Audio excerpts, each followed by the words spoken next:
కనపడేది stage fear. మనం అక్కడ ఉన్నప్పుడు మైండ్ అంతా ఫుల్ ఉంటుంది, ఇక్కడికి వచ్చేపటికి మైండ్ నిల్ అవుతుంది.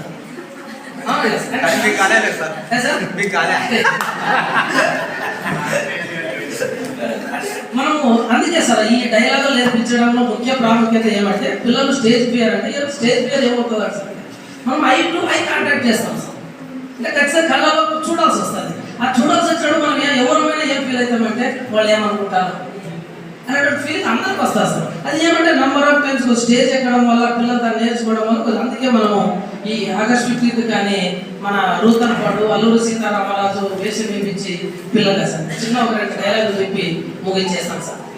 చిన్నగా అల్లూరు సీతారామరాజు రూతర్పాడు మధ్యన చిన్నది. ఎవడు రానా భరత జాతిని గొప్పమడిగిన తుచ్చుడు, ఎవడెవడు రా పొగర పట్టిన తెల్లదరగాడెవడు, బ్రతుకు తెరువు మా దేశం వచ్చి బానిసలుగా మమ్ములంచి పన్నులడిగా కమ్ములెవడు వచ్చనా. రే రూతర్ఫర్డ్, ఈ జలం పవిత్రం, ఈ నీరు పవిత్రం, ఈ భూమి పవిత్రం. ఈ అల్లూరు సీతారామరాజు అస్తమిస్తే వందలాది మంది అందరూ అల్లూరు సీతారామరాజును ఉదయిస్తారు. Thank you sir.